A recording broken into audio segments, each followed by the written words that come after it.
Hello friends, welcome to my channel Shri Vidya Vihar. This is Shreya. मैं आपके लिए एक बहुत ही धमाकेदार और शानदार सीरीज लेके आई हूँ। इस सीरीज का नाम है एनसीईआरटी मास्टर क्लास। ये सीरीज है जो उन बच्चों के लिए है जो सीटेट का पेपर 2 का जिनका सब्जेक्ट एसएसटी है, या फिर वो बच्चे भी इसको देख सकते हैं जो अदर टेट की एग्जाम्स को दे रहे हैं। ये सीरीज है जो सीटेट के बच्चे जो प्रिपेयर कर रहे हैं ये एसएसटी का सब्जेक्ट, उनके लिए ये बहुत ही यूजफुल साबित हो सकता है, क्योंकि इसमें पूरे संपूर्ण एनसीईआरटी का आपको निचोड़ देखने को मिलेगा। ऐसे जो बच्चे एनसीईआरटी को थॉरली पढ़ लेते हैं, ठीक है, तो उनके लिए तो ये बहुत अच्छी बात है। लेकिन जो बच्चे नहीं पढ़ पाते हैं, जो बच्चे मतलब टू दी पॉइंट फैक्ट्स चाहते हैं, उनके लिए ये बहुत यूजफुल है। उनको बहुत हेल्प मिलेगा इस सीरीज को फॉलो करके। इस सीरीज में एक बात ये भी अलग है कि आपको ये सीरीज चैप्टर वाइज मिल रही है, ठीक है। और जो चैप्टर आप पढ़ेंगे नेक्स्ट वीडियो उसी से रिलेटेड जो पीवाईक्यूज आपको मिलेंगे प्रैक्टिस करने के लिए, जो भी टेट में पूछे गए हैं, अदर टेट में, सीटेट में पूछे गए हैं, वो सभी पीवाईक्यूज आपको मिलेंगे पढ़ने को। तो चलिए स्टार्ट करते हैं।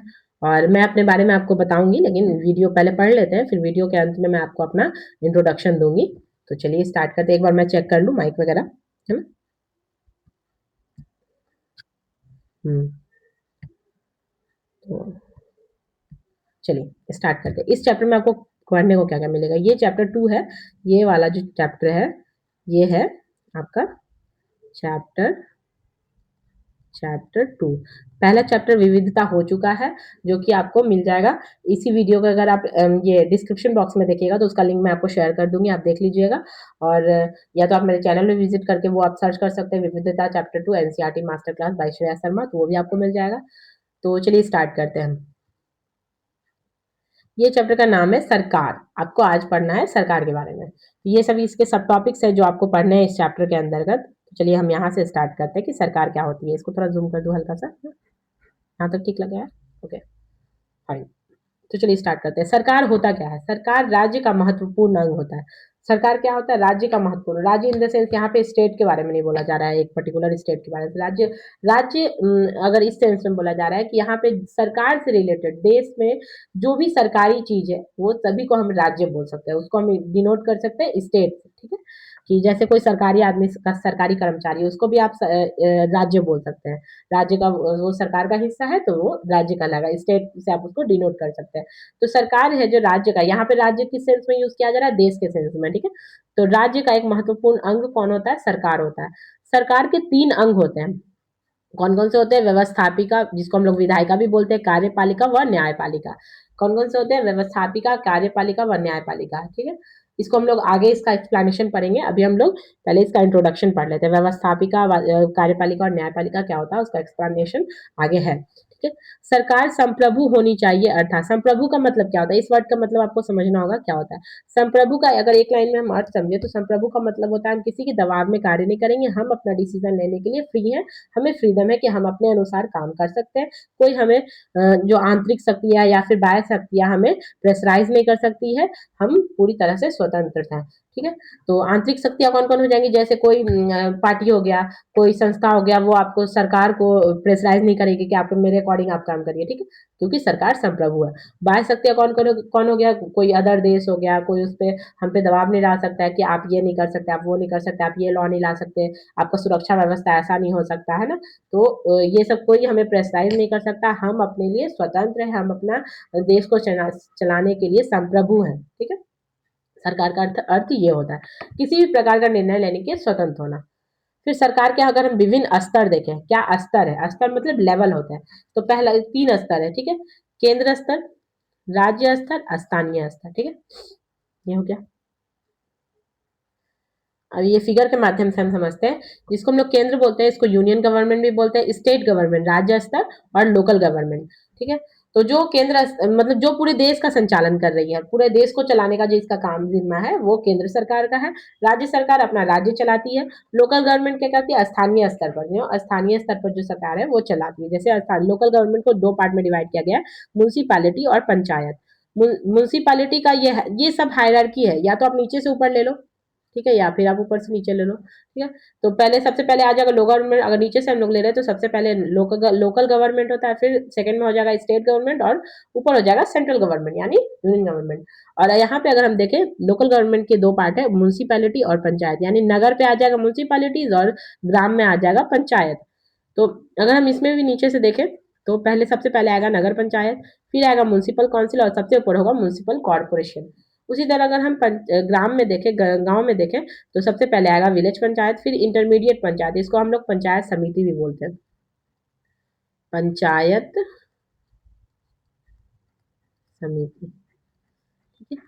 अगर मेरा हिंदी का कहीं स्पेलिंग रॉन्ग हो जाए तो उसके लिए आप माइंड नहीं करिएगा, ठीक है। आप मेरे ये पे वर्डिंग्स पे ध्यान दीजिए, मेरे समझाने के तरीके पे ध्यान दीजिए, ठीक। फिर इसको डिस्ट्रिक्ट पंचायत यानी जिला पंचायत बोलते हैं, ठीक है। तो ये भी हो जाएगा आपका, या तो आप नीचे से लोअर लेवल से अपर लेवल तक जाइए या अपर से नीचे लोअर लेवल पे आइए, है ना।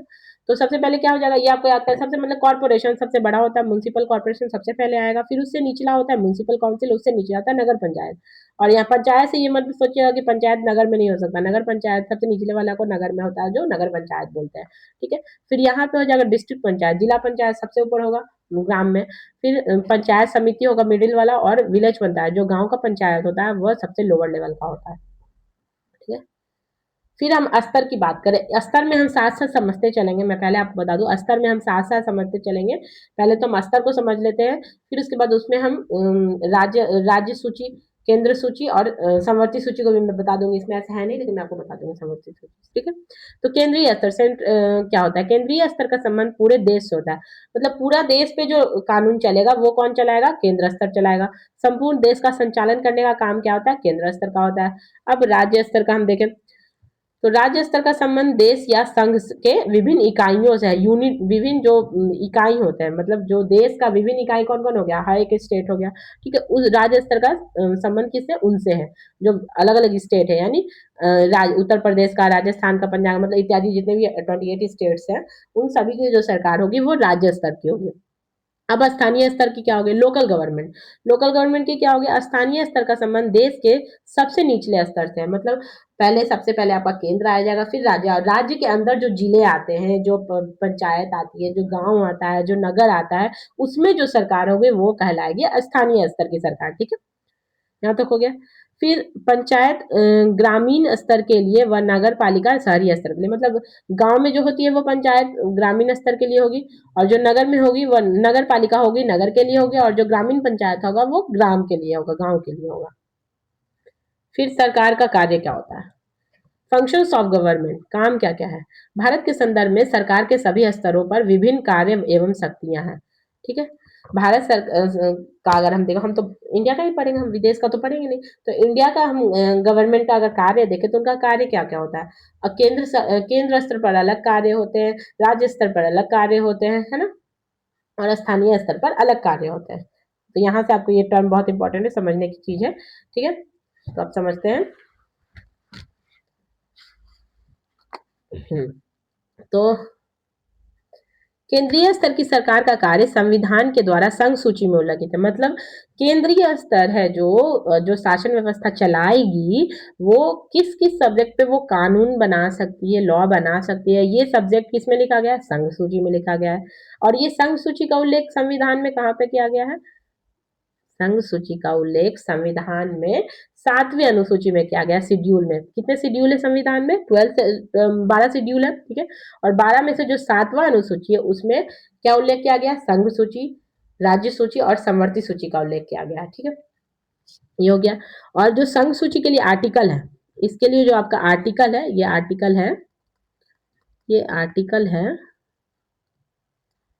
246, ठीक है, संघ सूची का आर्टिकल, ठीक है। तो मतलब विषय दिए, संघ सूची में क्या है, सब्जेक्ट दिए जाते हैं केंद्र को कि आप ये चीज पे कानून बना सकते हैं, ठीक है। और यही सब्जेक्ट को मेंशन किया गया है, संघ सूची में किया गया है, जो कि संविधान के 7वें अनुसूची में मेंशन है, ठीक है।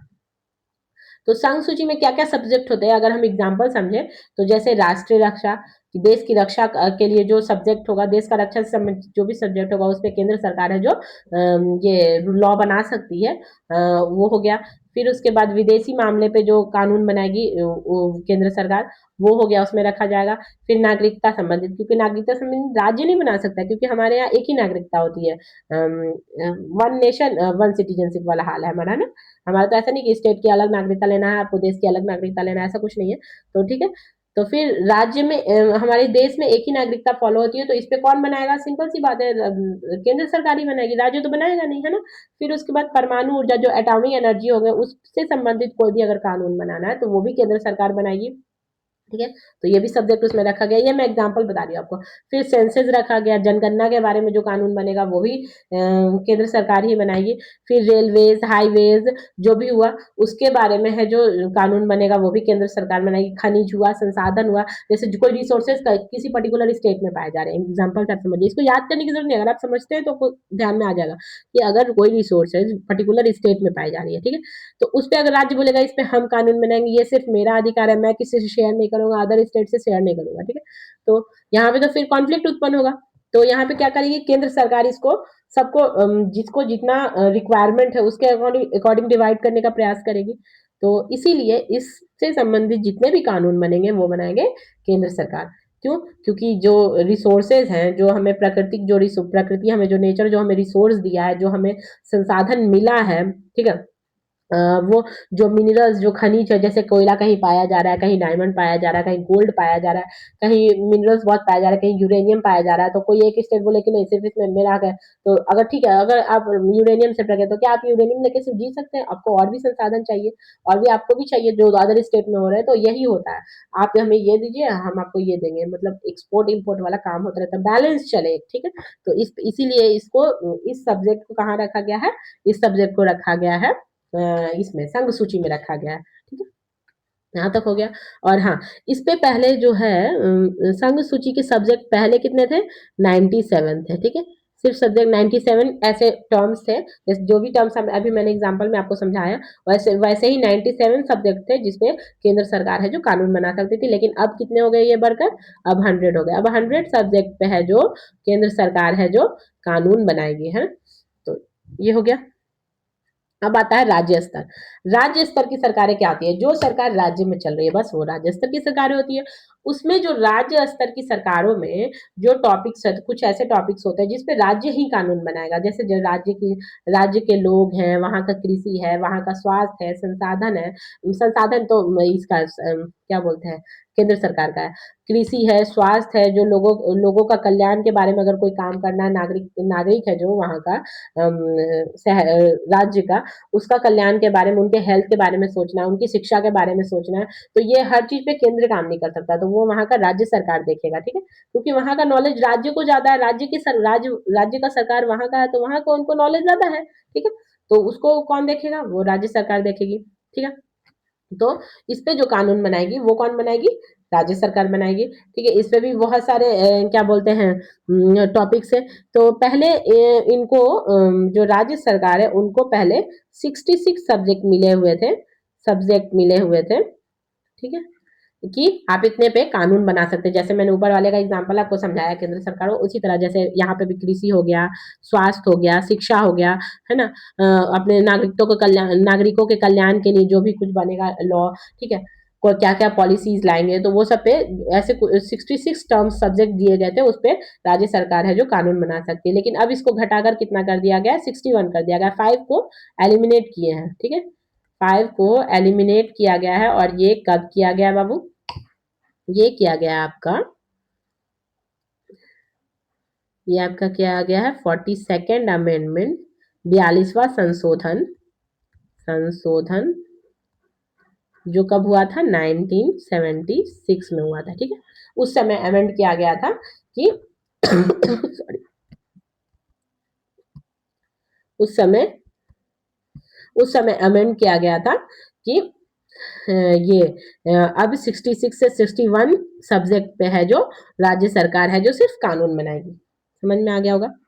अब देखते हैं स्थानीय सरकार स्तर क्या होता है? स्थानीय स्तर मैंने आपको बताया, स्थानीय स्तर में कौन कौन सी सरकारें आती है? म्यूनसिपालिटी की सरकारें, और नगर में म्यूनसिपालिटी, और गांव में हो जाएगा पंचायत, ग्राम पंचायत वाला, ठीक। तो स्थानीय सरकार के कार्य व शक्तियां का प्रावधान संविधान में, इसका भी प्रावधान है, स्थानीय सरकार किस पे काम करेगा, तो वो भाग 9 में, या फिर 9A कह सकते हैं हम लोग, 9A, ठीक है। यहाँ पे मैं क्लियरली लिख देती हूँ, पार्ट 9A, ठीक है। 9A में स्थानीय सरकार, तो अगर आपसे बोलता है कि केंद्र ये जो किस किस सब्जेक्ट पे बनाएगी कानून, तो ये किस में रखा गया? संघ सूची में। संघ सूची और समवर्ती सूची और राज्य सूची किस में रखा गया है? तो कौन से शेड्यूल में? 7 शेड्यूल में, ठीक है। लेकिन वही बोला जाता है कि स्थानीय सरकार कुछ कोई काम कर सकती है, कुछ काम बनाएगी, कानून बनाएगी, कुछ भी कानून कार्य करती है, कानून तो नहीं, कुछ शक्तियां उनको मिलती है, कार्य व शक्तियां उनको प्रावधान दिया जाता है, उसका जो संविधान में उल्लेख है वो कहाँ पे है? तो वो है भाग 9 में, 9A या 9 क बोल सकते हैं आप, इसमें उल्लेख है। और ये अनुसूची कौन है? अनुसूची 11वां, यहाँ पे मैंने लिखा हुआ है 11वां और 12वां अनुसूची में, यानी सिंपल सी बात है, केंद्र और राज्य से संबंधित अनुसूची है कौन सा? 7वां। और जो स्थानीय सरकार है उनसे रिलेटेड अनुसूची कौन सा है? 11वां और 12वां, जो कि भाग 9 का है, और 9A, ठीक है। और संवर्ती सूची बच गया, संवर्ती सूची इसमें मेंशन नहीं है, लेकिन मैं बता दूं, संवर्ती सूची उसको बोलते हैं जिसपे दोनों राज्य सरकार और केंद्र सरकार दोनों कानून बना सकती है। लेकिन अगर कभी कॉन्फ्लिक्ट उत्पन्न होता है तो उस समय जो केंद्र सरकार जो डिसीजन लेगा उसको मान्यता मिलेगी, ठीक है। स्थानीय सरकार में भी, स्थानीय स्तर पर भी जो नागरिकों को मूलभूत सुविधाएं दी जाती है, इसमें जो शक्तियां प्रदान की जाती है, जैसे शिक्षा, कृषि, स्वास्थ्य इत्यादि, इसी पे है जो कुछ शक्तियां, कुछ कानून बना सकते, कुछ नियम बना सकते, कुछ पॉलिसीज ला सकते हैं। इसका प्रावधान अनुसूची 11वां और 12 में किया गया, जिसका भाग है क्या? 9A, है ना। अब हम पढ़ेंगे सरकार के विभिन्न प्रकार व रूप, ठीक है। Different types of forms of government कौन कौन से होते हैं? राजतंत्र, निरंकुश तंत्र, कुलीन तंत्र, लोकतंत्र इत्यादि, और भी होते हैं, ठीक है। तो सबसे पहले हम पढ़ेंगे डेमोक्रेसी क्या होता है। लोकतंत्र वर्तमान में सर्वश्रेष्ठ शासन व्यवस्था है। अभी की जो शासन व्यवस्था चल रही है उसमें सबसे सर्वोपरि, सबसे अच्छा किसको माना जा रहा है? लोकतंत्र को माना जा रहा है। डेमोक्रेसी को क्यों माना जाता है? क्योंकि इसमें जनता है जो अपना प्रतिनिधित्व चुनकर सरकार में भेजती है, और जनता ऐसा सोचती है कि हम, जो हमें सुविधा चाहिए, जो हम जनता चाहती है वह सरकार कर सकती है अपने प्रतिनिधित्व को, अगर जनता वोट के द्वारा भेज रही है, ठीक है। तो वो अप्रत्यक्ष रूप से भेज रही है ना, जनता का प्रतिनिधित्व अगर सरकार कर रही है तो वो अप्रत्यक्ष रूप से जनता ही है वहां पे, है ना। तो फिर है नेक्स्ट, लोकतंत्र में जनता के द्वारा ही सरकार को निर्णय लेने, मतलब जनता ही निर्णय ले रही है, एक तरह से कानून को पालन करवाने की बाध्य शक्ति प्रदान की जाती है। मतलब क्या कहा जा रहा है कि लोकतंत्र में जो है जनता के द्वारा ही सरकार, जनता ही सरकार को है जो बाध्य कर रही है कि वह सही निर्णय ले, ठीक है, और कानून को पालन करवाए, जो लॉ बना है उसको पालन करवाए। कौन ये है जो बाध्य कर रहा है सरकार को? जनता कर रही है बाध्य। अब नेक्स्ट है, लोकतंत्र में सरकार को यह शक्ति जनता चुनाव या निर्वाचन, मतलब यह क्वेश्चन ये आ सकता है कि जनता किस प्रकार सरकार को चुनती है, या फिर क्या उसको ताकत, किस माध्यम से है जो शक्ति प्रदान करती है जनता सरकार को? तो चुनाव के माध्यम से, है ना, निर्वाचन के माध्यम से। लोकतंत्र में सरकार को यह शक्ति जनता चुनाव या, मतलब सरकार को यह शक्ति कैसे प्राप्त होता है कि वह लोकतंत्र को चलाए, वह जनता है जो चुनाव के माध्यम से अपना प्रतिनिधित्व भेजती है, देती है। सरकार को ये शक्ति कौन प्रदान करता है कि वो जनता पे शासन करे, है ना। लोकतंत्र में मैं कह रही हूँ कि जनता पे वो शासन करे, वो कोई कानून बनाए, कानून को लागू करवाए, तो ये शक्ति सरकार को कौन प्रदान करता है? जनता प्रदान करती है। किसके माध्यम से प्रदान करती है? चुनाव के माध्यम से प्रदान करती है। लोकतंत्र में सरकार किसी भी प्रकार के निर्णय व कार्य के लिए जनता के प्रति प्रत्यक्ष व अप्रत्यक्ष रूप से उत्तरदायी होती है। कहा जा रहा है कि जो डेमोक्रेसी है उसमें सरकार किसी भी प्रकार को निर्णय व कार्य के लिए जनता के प्रति, सरकार है जो किसी भी कार्य को या फिर निर्णय के लिए जनता के प्रति प्रत्यक्ष रूप से, ठीक है, प्रत्यक्ष रूप से या अप्रत्यक्ष रूप से उत्तरदायित्व होती है। अप्रत्यक्ष रूप से कैसे हुआ और प्रत्यक्ष रूप से कैसे? प्रत्यक्ष रूप से ऐसे हुआ कि अगर बेरोजगारी है, ठीक है, बेरोजगारी है, लेकिन बेरोजगारी है तो सरकार नौकरियां नहीं निकाल रही है, इसलिए बेरोजगारी है। तो ये प्रत्यक्ष रूप से है जो सरकार उत्तरदायी है, ठीक है, जनता के प्रति, कि वो नौकरियां नहीं निकाली है, किसी भी प्रकार का वो निर्णय नहीं ले रही है जनता के प्रति, इसलिए वह प्रत्यक्ष रूप से उत्तरदायी है। अप्रत्यक्ष रूप से कैसे हो जाएगा कि सरकार किसी भी प्रकार के निर्णय व कार्यों के लिए जनता के प्रति प्रत्यक्ष रूप से व अप्रत्यक्ष रूप से उत्तरदायी होती है। जैसे अप्रत्यक्ष रूप से हम कह सकते हैं कि डेमोक्रेसी है तो, लेकिन अप्रत्यक्ष रूप से अगर सरकार है जो मतलब जनता है उसमें क्या कर रही है, लोकतंत्र में वो भागीदारी, ऐसे कह सकते हैं कि जनता भागीदारी ले रही है, लेकिन यहाँ पे अगर सरकार सही से डिसीजन नहीं ले पा रही है, सही सरकार है जो सही से जनता पे ध्यान नहीं दे पा रही है, कोई पॉलिसीज वगैरह वैसे नहीं ला रही है, डायरेक्टली वो जनता पे शिक्षा नहीं ला पा रही है जनता के लिए, ये सब नहीं कर पा रही है, तो ये सब में हो जाएगा जो वो अप्रत्यक्ष रूप से भी उत्तरदायी हो जाएगी कि अगर कहीं पे भूखमरी है, महामारी आ रही है, तो सरकार उस पर ध्यान नहीं दे रही है, ठीक है, तो ये अप्रत्यक्ष रूप से सरकार ध्यान नहीं दे पा रही है। सरकार पर्टिकुलरली ऐसे तो सब पे ध्यान नहीं देगी, लेकिन मतलब उन सरकार को ऐसा पॉलिसीज लाना चाहिए कि जिससे भूखमरी ना हो, जिससे है जो लोगों का स्वास्थ्य अच्छा रहे, पॉल्यूशन, जैसे पॉल्यूशन को ही ले लीजिए आप, कि अगर पॉल्यूशन कंट्रोल नहीं हो रहा है, ठीक है, तो पॉल्यूशन कंट्रोल नहीं हो रहा है तो इससे जनता को दिक्कत हो रही है, लेकिन इसके लिए उत्तरदायी कौन है? जनता तो है ही उत्तरदायी, क्योंकि पॉल्यूशन सिर्फ सरकार तो क्रिएट नहीं कर रही है, जनता ही कर रही है, लेकिन उससे रिलेटेड सरकार है जो कोई विशेष कदम नहीं उठा पा रही है पॉल्यूशन को कंट्रोल करने का, तो या फिर अगर सरकार बैंड नहीं लगाती है कि आप पुरानी गाड़ियां मत चलाइए, आप है जो ज्यादा पटाखे मत जलाइए, पॉल्यूशन क्रिएट मत करिए, तो अगर बैन है तो जनता तो वैसे ही करेगी, तो इसके लिए सरकार हुई ना अप्रत्यक्ष रूप से उत्तरदायी, कि सरकार कोई डिसीजन ही नहीं ले रही है, कोई लॉ ही नहीं बना रही है, कोई अगर सरकार फाइन लगा दे कि आप अगर बहुत पुरानी गाड़ी चलाइएगा उससे जो प्रदूषण होता है तो उस पर आपको फाइन भरना पड़ेगा, तो जनता थोड़ा जागरूक होगी, तो सरकार है जो अप्रत्यक्ष रूप से ही कुछ कदम उठाए, लेकिन अप्रत्यक्ष रूप से सरकार ही जिम्मेदार है अगर सरकार इस चीज पे अगर काम नहीं कर रही है प्रदूषण को कंट्रोल करने पे, तो ये हो गया इसका एग्जाम्पल है ना। अब हम देखते हैं नेक्स्ट है राजतंत्र, मोनार्की क्या होता है। राजतंत्र में राजा या रानी के पास किसी भी प्रकार का निर्णय लेने व सरकार चलाने की शक्ति होती है, मतलब राजतंत्र सिर्फ राजा या रानी, ऐसे आप समझ लीजिए, यहाँ अच्छा और बुरा नहीं कहा जा रहा है, सिर्फ बोला जा रहा है कि राजा रानी अगर सरकार को चला रहे हैं, ऐसा नहीं कि हर राजा गलत होता है, लेकिन सिर्फ राजा रानी अगर सरकार को चला रहे हैं तो उसको राजतंत्र बोला जाएगा। वो सिर्फ अपने पास सलाहकार रखते थे, छोटा सा मंत्री परिषद मंत्रिमंडल रखते थे, लेकिन वो किसी मुद्दे पर अगर उस मंत्रिमंडल से चर्चा तो जरूर करते थे, लेकिन चर्चा करने के बाद उनका अंतिम निर्णय राजा रानी का होता था, वह बाध्य नहीं होते थे कि वो मंत्रिमंडल का है जो डिसीजन वो मानेंगे, फिर वो अपने अनुसार मतलब अंतिम निर्णय राजा रानी का ही होता था।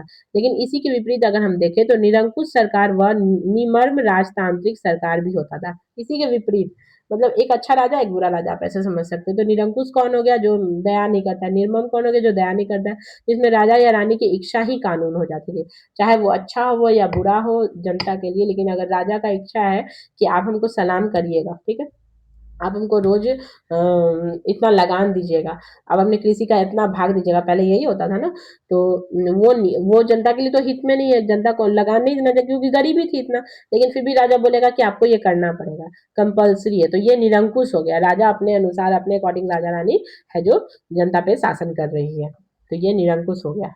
और जो राजतंत्र हुआ उसमें अच्छा बुरा दोनों आ सकता है, कि राजा है जो अच्छे भी होते थे, राजा है जो बहुत जनता के हित में भी काम करते थे, तो लेकिन राजा अपने अकॉर्डिंग करते थे, ठीक है।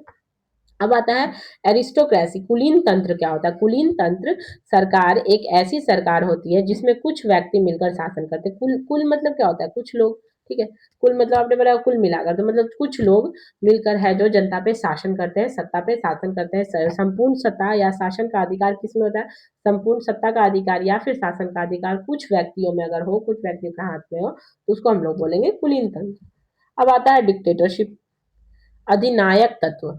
डिक्टेटरशिप क्या होता है? अधिनायक तत्व सरकार एक ऐसी सरकार होती है जो प्रजा के ऊपर निरंकुशता पूर्वक शासन करती है, मतलब बहुत कट्टरता से। ऊपर तो सिर्फ निरंकुश था कि सर राजा अपने अनुसार ही काम कर रही है, राजा रानी जनता पे ध्यान नहीं, लेकिन यहाँ पे जो डिक्टेटरशिप हुआ वह निरंकुश हो गया, एकदम बहुत ज्यादा कठोर हो गया।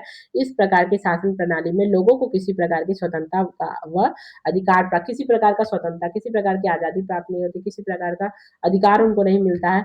जैसे कि एग्जाम्पल में आप समझ सकते हैं फांसीवाद और नाजीवाद। फांसीवाद किससे रिलेट करता है? मुसोलिनी से, मुसोलिनी, मुसोलिनी से। और ये कहाँ का था? इटली का था।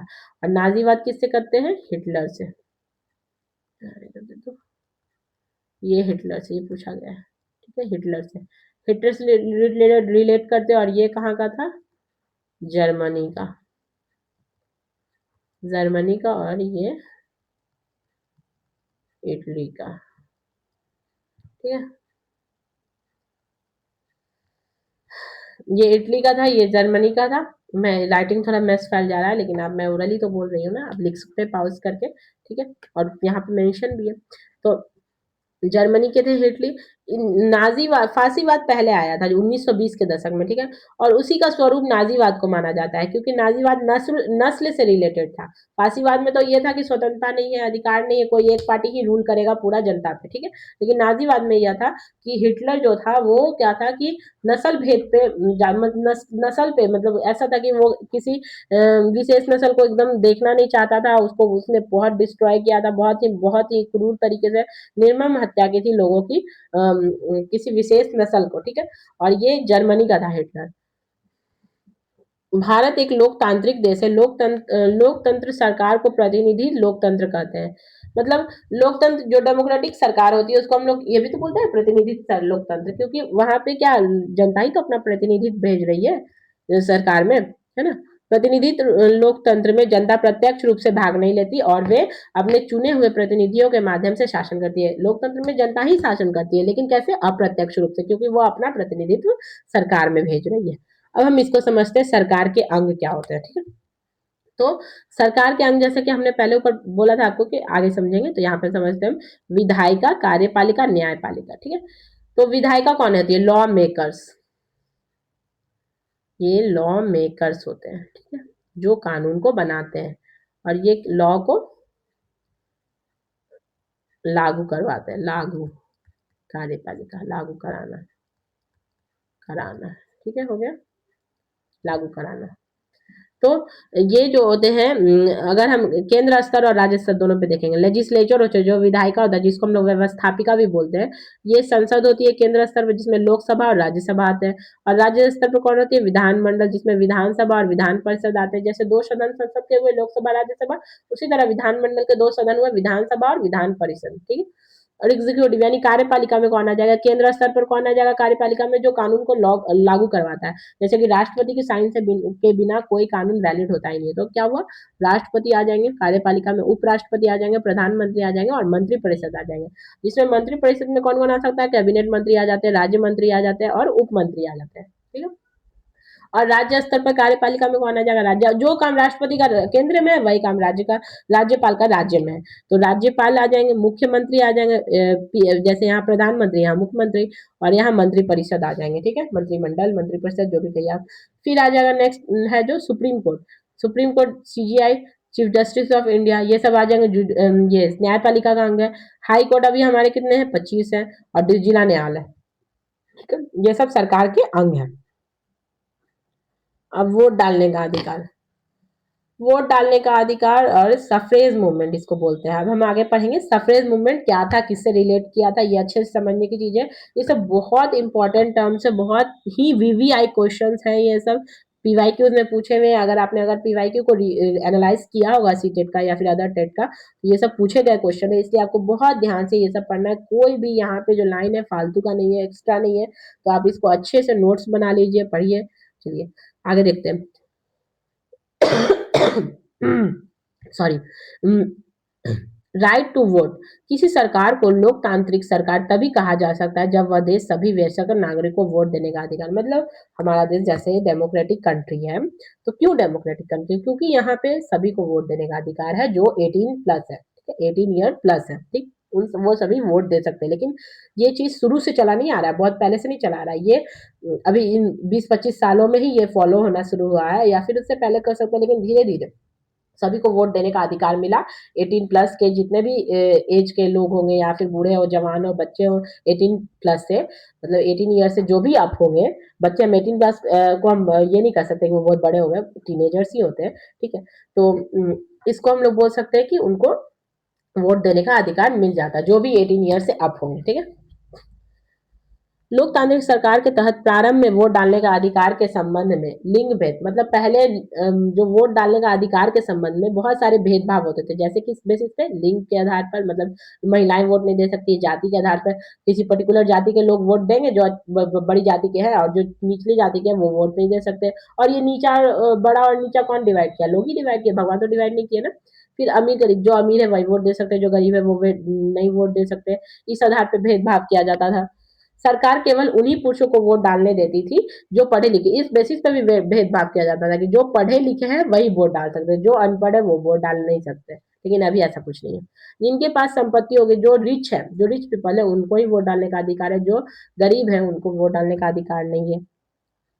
महिलाओं, गरीबों व अशिक्षित लोग को मतदान वोट डालने का अधिकार प्राप्त नहीं था। भारत में स्वतंत्रता से पहले बहुत ही कम लोगों को वोट डालने का अधिकार था, मतलब भारत में भी ऐसा था जब भारत आजाद हुआ था 1947 में, उससे पहले सभी लोगों को वोट डालने का अधिकार नहीं था, सभी को अधिकार नहीं प्राप्त था, ठीक है। फिर गांधी जी ने इसी अन्यायपूर्ण व्यवस्था, ठीक है, गांधी जी जो थे, ये बहुत इंपॉर्टेंट पैराग्राफ है, इसको ध्यान में रखिए। गांधी जी इसी अन्यायपूर्ण व्यवस्था बताया, ने इसे अन्यायपूर्ण व्यवस्था बताया। गांधी जी ने कहा कि ये तो बहुत अन्याय हो रहा है, ठीक है, ये भैया बहुत अन्याय हो रहा है कि सबको वोट देने का अधिकार नहीं है, ठीक है।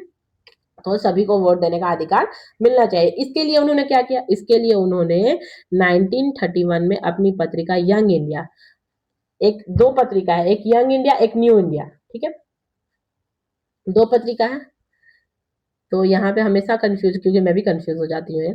तो यहाँ पे यंग इंडिया है जो वो गांधी जी से रिलेट कर रहा है, और ये जो न्यू इंडिया है, न्यू इंडिया बाबू, वो क्या है? एनी बेसेंट की पत्रिका है। एनी बेसेंट को आप जानते होंगे, आयरिश महिला थी बेसेंट। इसके बारे में हम आगे बहुत सारे चीज पढ़ेंगे एनी बेसेंट के बारे में, अभी यहाँ मैं बताऊंगी तो ये वीडियो बहुत ज्यादा लंबा हो जाएगा, इसलिए इसी टॉपिक पे स्टे करते हैं। तो यंग इंडिया है जो गांधी जी ने क्या किया, 1931 में यंग इंडिया नामक अपनी पत्रिका में मतदान देने का, यानी वोट देने के अधिकार की मांग की। उन्होंने लोकतंत्र के तहत वोट के अधिकार में किसी भी प्रकार के भेदभाव का विरोध किया। मतलब अपनी पत्रिका यंग इंडिया में गांधी जी ने जो वोट देने का अधिकार था उस पे बात की, और कहा कि जो भेदभाव किया जा रहा है वोट देने के अधिकार में, उस पे उसको बंद किया जाए और भेदभाव नहीं किया जाए, ठीक है, और सभी को मतदान देने का अधिकार मिले। ये यंग इंडिया में गांधी जी ने कहा था 1931 में, ठीक है। विश्व में, विशेषकर यूरोप व अमेरिका में प्रथम विश्व युद्ध के दौरान महिलाओं को, मतलब जब फर्स्ट वर्ल्ड वॉर चल रहा था, कब चल रहा था? 1914 से लेकर 1918 तक, ठीक है। तो जो फर्स्ट वर्ल्ड वॉर हुआ था उसी के दौरान महिलाओं को मताधिकार आंदोलन को अधिकार बल मिला, ठीक है। मतलब जब फर्स्ट वर्ल्ड वॉर उधर चला था उसी समय महिलाओं के मताधिकार आंदोलन, मतलब महिलाओं को जो वोट देने का जो आंदोलन था, जो वोट देने का जो अधिकार का आंदोलन था, वो जो उसको मतलब बहुत हवा मिली, बल मिला, मतलब वो बहुत तेजी से आगे बढ़ा, कह सकते हैं, जिसे महिला मताधिकार आंदोलन कहा जाता है। इसे हम लोग क्या कहते हैं? महिला मताधिकार आंदोलन। जो अंग्रेजी में इसे हम क्या बोलते हैं? इसी को बोलते हैं सफरेज मूवमेंट। ऊपर मैंने बताया था ना कि आगे बताएंगे सफरेज मूवमेंट क्या होता है। सफरेज मूवमेंट, ये पीवाईक्यू है कि सफरेज मूवमेंट किससे से रिलेट करता है, तो ये रिलेट करता है महिलाओं के वोट देने के अधिकार से। ये मूवमेंट इसलिए हुआ था ताकि महिलाओं को वोट देने का अधिकार मिले, ठीक है, सिंपल सी है। विश्व में सबसे पहले स्थानीय स्तर पर महिलाओं को मत देने का अधिकार न्यूजीलैंड में 1893 में दिया गया। देखिए यहाँ आपको कंफ्यूज नहीं होना है, ये यहाँ क्या बोल रहा है, ये लाइन आपको ध्यान रखना है, स्थानीय स्तर, ठीक। तो स्थानीय स्तर क्या था? मैंने अभी समझाया था ना ऊपर। स्थानीय स्तर मतलब नगर के स्तर पर या फिर ग्रामीण स्तर पर जो वोट देने का अधिकार, जो स्थानीय सरकार होती है उस बेसिस पे, केंद्र सरकार नहीं, राज्य सरकार नहीं, जो स्थानीय स्तर की सरकार होती है उस लेवल पे वोट देने का अधिकार सबसे पहले महिला को कहाँ मिला? न्यूजीलैंड में मिला। कहाँ, कब? 1893 में, ठीक है। लेकिन वहीं अगर पूछा जाए विश्व में, में अमेरिका से सर्वप्रथम संपूर्ण देश में महिलाओं को मत देने का अधिकार मिला। और अगर पूछा जाए कि केंद्र स्तर की जो वोट देने का अधिकार है, केंद्र सरकार को चुनने के लिए जो वहां पे था क्या, न्यूजीलैंड में कब मिला, जो स्थानीय स्तर की अगर सरकार चुननी है तो उसमें जो महिलाओं को वोट देने का अधिकार मिला वो मिला पहले, सबसे पहले न्यूजीलैंड में 1893 में।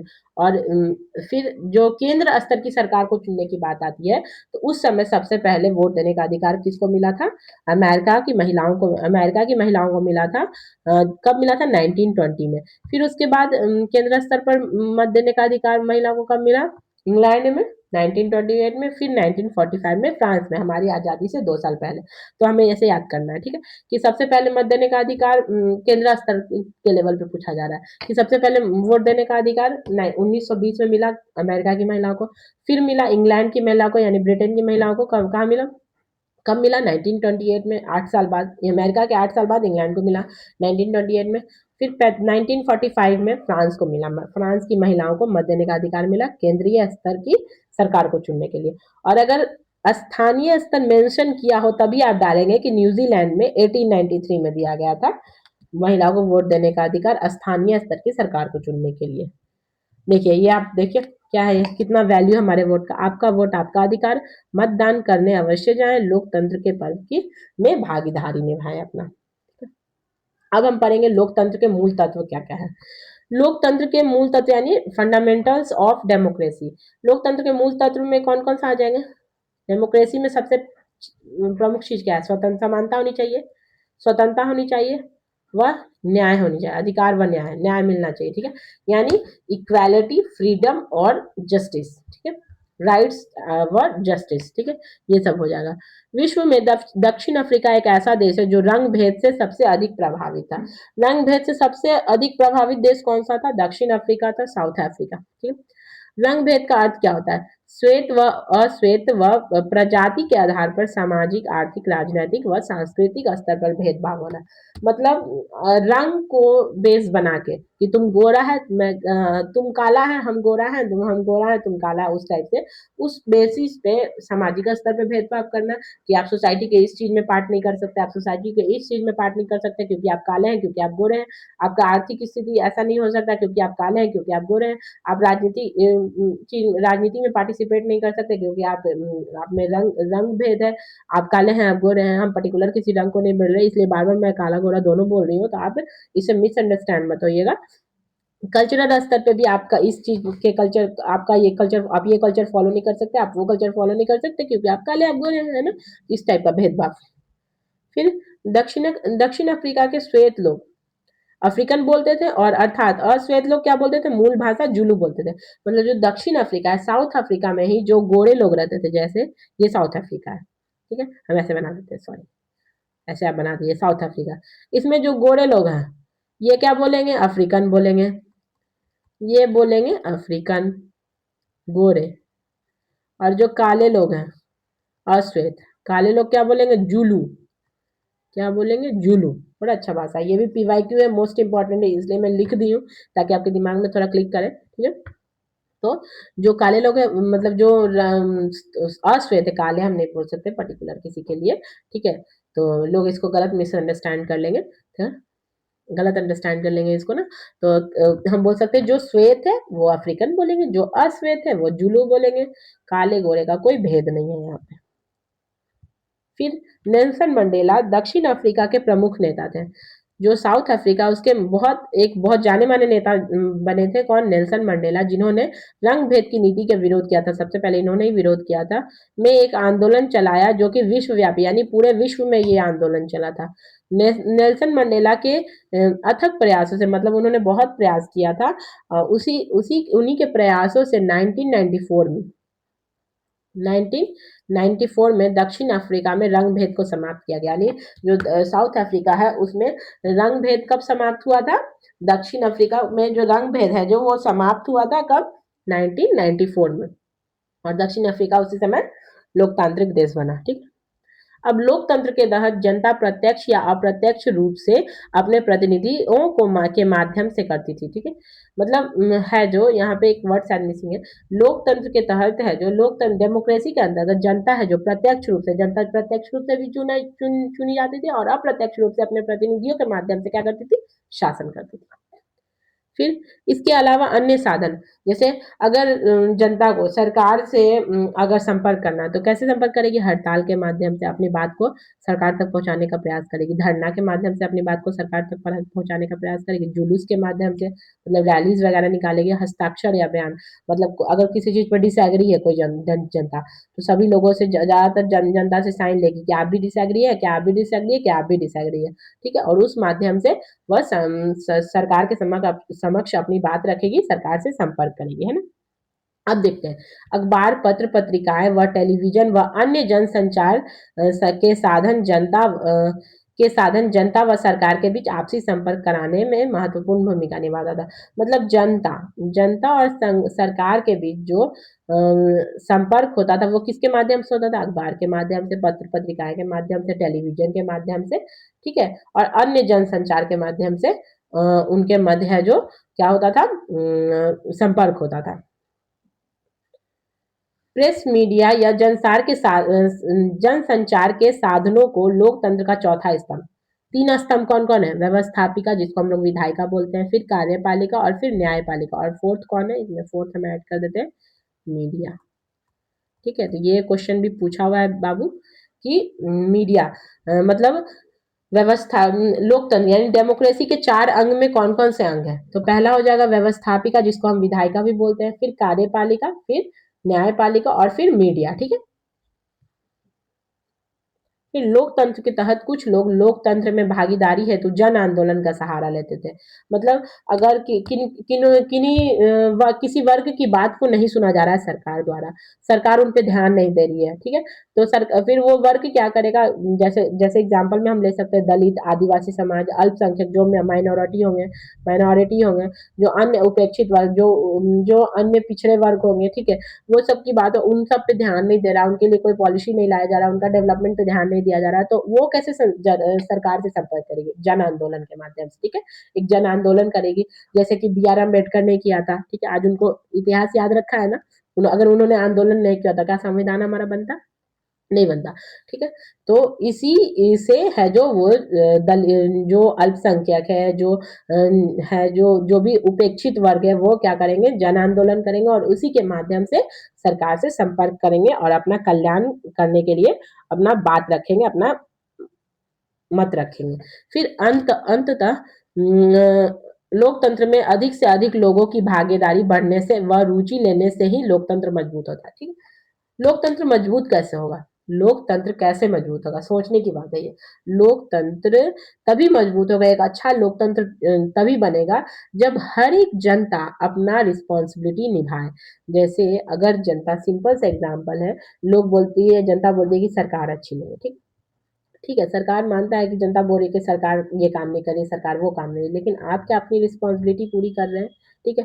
बहुत कम लोग ऐसे समाज में जो अपनी रिस्पॉन्सिबिलिटी, जो अपना क्या बोलते हैं, अपना उनका खुद का उनको पता है कि हमको क्या करना चाहिए, हम समाज के लिए अपना उत्तरदायित्व पूरा करना है हमें, है ना।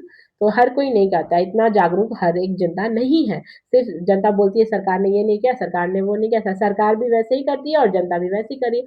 अगर सिंपल सा एग्जांपल है, अगर आप वोट देने ना जाए, ठीक है, ये आपका कर्तव्य है कि आप वोट दें, आप सरकार चुने, जो कैपेबल है उस पद के लिए उन्हीं को चुने। तो अब यहाँ पे है जो जनता सोचेगी कि नहीं, हम अपने जाति वाले को देंगे, ये जस्ट एक एग्जाम्पल है, मैं किसी विशेष जाति या फिर पार्टी को नहीं बोल रही हूँ। तो अगर मैं अपने जाति वालों को वोट दूंगी, अगर जनता का है, तो फिर कहाँ ही फिर डेवलपमेंट आप कैसे खोज रहे हो, फिर आप अगर जाति विशेष पक्ष पे आप काम कर रहे हो तो आप अपना डेवलपमेंट कहाँ खोज रहे हो, डेवलपमेंट कैसे खोजोगे, आपको कैसे मिलेगा, ठीक है, नहीं मिल पाएगा।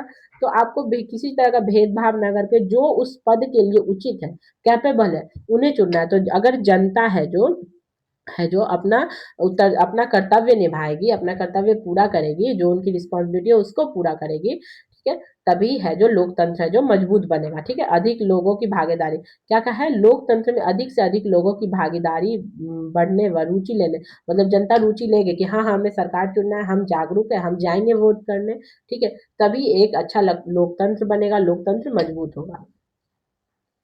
लोकतंत्र में अधिकार, स्वतंत्रता, समानता व न्याय एक के लिए वाद विवाद व संघर्ष होते रहते हैं।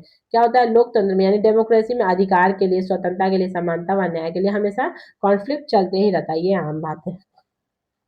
ये विवाद तब उभरता है जब विभिन्न संस्कृतियों, भाषाओं, क्षेत्रों व आर्थिक पृष्ठभूमि के लोग एक दूसरे के साथ तालमेल नहीं बैठा पाते, ठीक है। तो ये विवाद कब उठा, लोकतंत्र में विवाद कब उठता है, जब अलग अलग संस्कृति के लोग मिलते हैं या फिर अलग अलग भाषा के अलग अलग क्षेत्र के लोग मिलते हैं, आर्थिक पृष्ठभूमि के लोग एक दूसरे से मिलते हैं, तालमेल जब मिलते हैं, नहीं सिर्फ जब उनमें तालमेल नहीं बैठता है।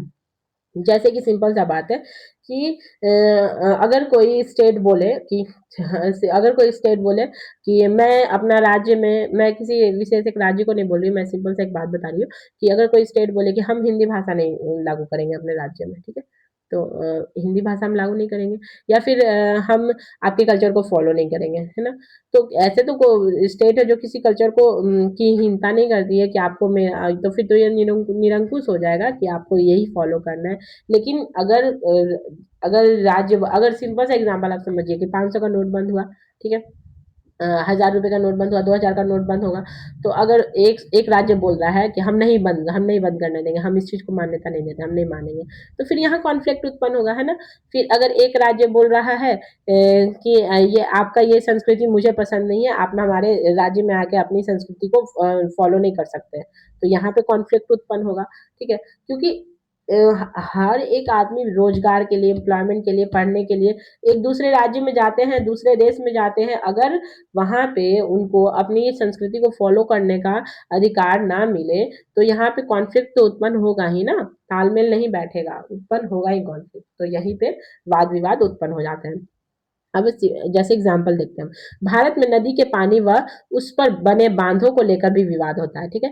जैसे नदी को तो नहीं ना पता है, नदी को तो ये नहीं पता है कि हमको हमको इस राज्य में बहना है, उस राज्य में नहीं बहना है, वो तो नेचर है, वो तो प्रकृति है, वो उसको जहां जाना है वो जहां जाएगी। लेकिन यहाँ पे वाद विवाद उत्पन्न हो जाता है, तो इसके लिए क्या समाधान होता है कि अगर कोई नदी दो स्टेट से गुजर रही है तो उसका 80% पानी आप यूज करेगा, 20% हम यूज करेंगे, या फिर 50% आप यूज करें, 50% हम यूज करें, ठीक है। तो यहीं पे जब अगर रूल रेगुलेशन फॉलो नहीं हो पाता है तो विवाद उत्पन्न हो जाते हैं, जैसे कि कर्नाटक व तमिलनाडु के बीच कावेरी नदी है, ठीक है। जैसे कि कर्नाटक और तमिलनाडु, जो कर्नाटक साउथ में और तमिलनाडु साउथ में, तो उसके बीच क्या है, कावेरी नदी है। तो जो कावेरी नदी के पानी को लेकर वहां पे विवाद हमेशा होते रहता है। तो जैसे यहाँ इंडिया है, तो मान लीजिए ये कर्नाटक है, ये तमिलनाडु है, तो यहाँ पे जो कावेरी नदी है, ठीक है, कावेरी नदी है, ठीक है। तो जो कर्नाटक में कावेरी नदी रह रही है, जा रही है, उस पे कौन सा बना है, कृष्ण सागर बांध बना है, और जो तमिलनाडु में कावेरी नदी बह रही है, वो उस पे कौन सा बांध बना है, मेट्टूर बांध बना। तो ये क्वेश्चन आया हुआ है कि कावेरी नदी का जो विवाद है वो कौन से दो स्टेट के बीच है, तो कर्नाटक और तमिलनाडु के बीच है, ठीक है। फिर पूछा गया है कि जो कर्नाटक की जो कावेरी नदी है, जो जैसे कर्नाटक में जो कावेरी नदी, अलग अलग नदी नहीं है, मतलब जो पार्ट कर्नाटक में है कावेरी नदी का उस पे जो बांध बना है, वो बांध का नाम क्या है, तो उसका नाम है कृष्णा सागर बांध, ठीक है। और जो तमिलनाडु में जो कावेरी नदी बह रही है, उसमें है जो कौन सा बांध है, तो उसमें मेट्टूर बांध बना हुआ है, ठीक है।